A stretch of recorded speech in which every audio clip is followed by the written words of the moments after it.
What's up, fight fans? In today's video, I came across a really touching clip on social media that I had to share. A Muslim woman told the incredible story of how Khabib profoundly impacted an American woman and her son. It's honestly inspiring to see the kind of influence a celebrity can have on people's lives. Despite his fame and success, Khabib has always stayed humble, respectful, and deeply committed to his faith. The way he carries himself both in and out of the octagon really resonated with the American woman and her son. They were so moved by his strong values that they started learning about Islam. Eventually, they converted, citing Khabib's character as the driving force behind their decision. This story is a powerful reminder of how public figures can inspire positive change, showing how authenticity and integrity can transcend cultural and religious boundaries. Khabib's impact goes beyond sports, proving that true influence lies in one's character. However, his career wasn't without its complexities. Many believe Khabib left the sport too early and that he could have achieved even more, potentially rewriting UFC history. Despite this, Khabib has no regrets about his decision. He has repeatedly stated that his retirement was based on a promise he made to his mother, and he remains firm in his resolve not to return to the octagon as a fighter. Instead, Khabib now focuses on mentoring his brothers and other fighters, ensuring they have the tools to succeed. I have a sister in Florida, Sister Elizabeth. She lives in Florida. She says her whole life she liked watching UFC. An American lady, you know, they love it. She was so touched by Khabib when he saw like the way he treats people, the way he talks. She said when he won in UFC, he was just Alhamdulillah. You know, she said that touched her heart so much. As a Christian lady. Christian? Yeah, she was Christian before, apparently. Wow, she says the first time she even thought that Islam is good was Khabib. And then her son became Muslim 1 year after that. She was so upset. She was like, oh my God, my son is Muslim now.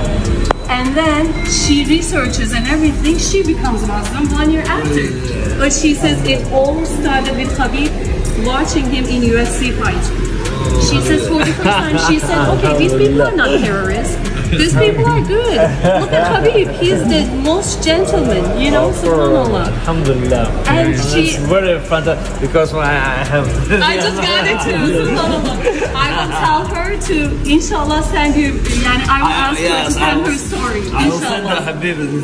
This story is a powerful reminder of how public figures can inspire positive change, showing how authenticity and integrity can transcend cultural and religious boundaries. Khabib's impact goes beyond sports, proving that true influence lies in one's character. However, his career wasn't without its complexities. Many believe Khabib left the sport too early and that he could have achieved even more, potentially rewriting UFC history. Despite this, Khabib has no regrets about his decision. He has repeatedly stated that his retirement was based on a promise he made to his mother, and he remains firm in his resolve not to return to the octagon as a fighter. Instead, Khabib now focuses on mentoring his brothers and other fighters, ensuring they have the tools to succeed. That said, Khabib himself isn't without some regrets. Even the Eagle doesn't see his career as perfect in every way. Khabib has admitted that he only watches his old fights and has avoided old interviews and press conferences since retiring. He likely recognizes that back then he got caught up in the business side of things. If he were still fighting, he wouldn't insult his opponents or trash talk. Khabib probably meant his trash talk with McGregor here, but what if Khabib had lost to McGregor that night? No doubt Khabib wouldn't be as famous as he is today. In a recent interview with MMA Fighting, Bellator lightweight champ and Khabib's cousin, Usman Nurmagomedov, revealed that McGregor's brutal loss to Khabib still haunts him. What did you make of that? Like, it's so weird that he's like attacking Paul Hughes for being respectful towards you and your family. I don't know, brother. Maybe because of Khabib kick his ass. He won a revanche, but he have to believe with this all his life, and his kids have to believe with this all his life. When his kids will grow, like when his kids will 18 or 12, people will say, hey, your father was try do some of the crazy crazy stuff. But some guy from mountain, from Dagestan, come to American and kick your father ass. And that's it. That's why he cannot sleep even. Ilia Topuria is intensifying the rivalry with Khabib's team by claiming Jon Jones is the greatest fighter of all time, not Khabib, challenging their pride and sparking tensions between the two. Like your top 3 fighters of all time. The first one has to be Jon Jones. You have to give the credit to that man, because to me it's too fun when I see people comparing him with the Dagestani guys, even with Khabib, with Islam or that. All the respect to all the champions, but for example, Khabib, he has how many? 14, 15 fights in the UFC. Jon Jones have 15 title defenses. Jon Jones has transcended eras in the UFC. He's been around since like George St. Pierre, like exactly. Everyone else is retired. Exactly. He's still going. I don't know. For me, he's the number one. As you've noticed, Ilia Topuria is eager to fight Islam Makhachev and is doing everything he can to stir things up for their potential matchup. The Georgian, without directly insulting anyone, is trying to play on Khabib and Islam's pride, hoping to provoke Islam into reacting and saying, "This guy's talking too much, I need to shut him up." While many aren't too pleased with what Topuria said, it's all part of a bigger strategy. In a recent interview with Match TV, Makhachev explained what Topuria needs to do in order to share the octagon with him. According to Makhachev, the Georgian featherweight champion has 2 options: either clear out his current division or move up to lightweight and earn a title shot by facing top contenders. Makhachev mentioned that he's heard Topuria struggles with cutting weight and might no longer be able to make the limit in his weight class. Probably he's gained some fat from the good life and wants to move up, leave the belt, and switch divisions, Makhachev said in the interview. But I'm not going to give him a chance right away. He hasn't done all the work in his current division where he only has 1 title defense. There are other contenders he should have beaten. If he doesn't want to cut weight anymore, let him move up. He deserves his chance and we will definitely fight. Вот так вот, когда заходишь в гости, чемпион UFC. Так, не смотрите, кто у нас? Ислам Макхачев Волконовский. Вот так вот. Paddy Pimblett didn't hold back when discussing Ilia Topuria, calling him a Pim and stressing the significant size difference between them. Pimblett made it clear that if Topuria decides to move up to the lightweight division, he would be ready and waiting to face him. Okay, Ilia's a midget, you know what I mean? People don't understand how much bigger I am than Ilia. I'm so much bigger than him. People don't realise. I'd love to do a stare down with him, just so everyone could see how much bigger I actually am than him. Don't get me wrong, he's very good, you know what I mean? I'm not gonna, just because I don't like him, doesn't mean I'm gonna sit here and lie. He's a very good fighter, he is. But I also think he got fast-tracked to the belt because Volk had cleared the featherweight division out already. I think he got fast-tracked to the belt. He'd only beat Bryce Mitchell and Josh Emmett and got a title shot. He's talking about coming up to lightweight when he's only had 1 title defense. Like, I think you need to defend the belt at least 3 times if you want to fight for the belt in the division above. But if he wants to come to lightweight, I'm here waiting. You know what I mean? I'll be there to welcome him. I don't think anyone else in the division has got more of a claim to welcome him to the division than I have. You know what I mean? He tried to steal it on me. So I'd love to have a fair fight with him and kick him all over the gaff. Do you think we'll see Topuria and him get together? There's been talks about that. I know you said you think Topuria might have a shot at dethrowing him if Topuria does move up to 155. He definitely does have a shot.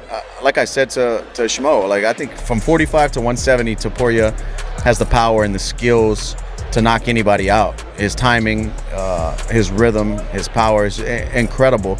But the size difference with Islam's wrestling is, I've never seen Topuria in person. Obviously, I fought Islam. He's a big guy. You know, Islam can't make 45. I know they say Topuria might walk around 190 outside of fights and stuff, but I just think Islam is just too much. But I don't know.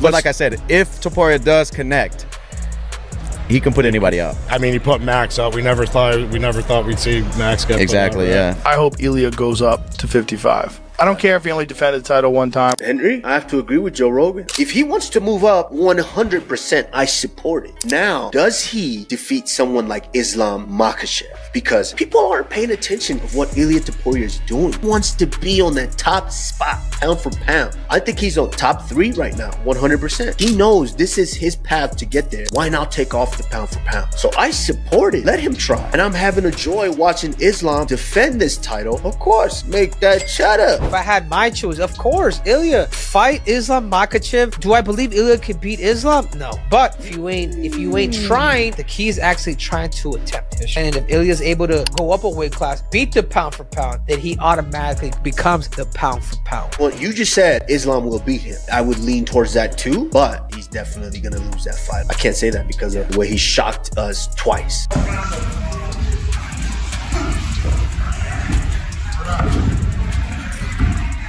The former UFC double champ recently made a big move outside the cage by signing an all-girl music group, Sweet Love, to his label, Greenback Records.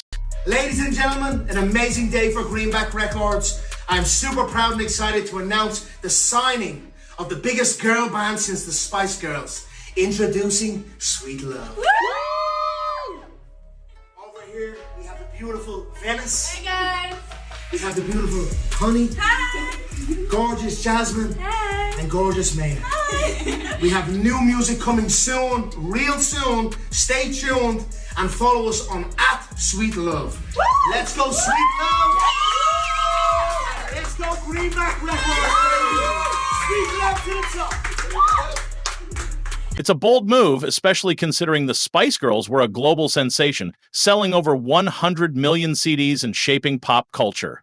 However, confidence has never been an issue for him, and with his business acumen, Sweet Love could easily blow up. Cold outside, like when you was on my life, why you was on my life? 'Cause I get like this every time. On these days I feel like you and me. Heartbreak anniversary. Alexander Usyk recently revealed his plans for the final chapter of his illustrious boxing career, announcing his intention to have 2 more fights before retiring. The Ukrainian boxer expressed a strong desire to make his final bout a blockbuster showdown against Alex Pereira. Alex Pereira, maybe. Why not? Now, I just heard you say that you think you've only got 2 fights left in your career, so I guess that rules out a return to cruiserweight. In an ideal world, who are those 2 fights for Alexander Usyk? First, who win next fight in 22 February. But next maybe show fight with Alex Pereira. Maybe. Why not? Alex wanna.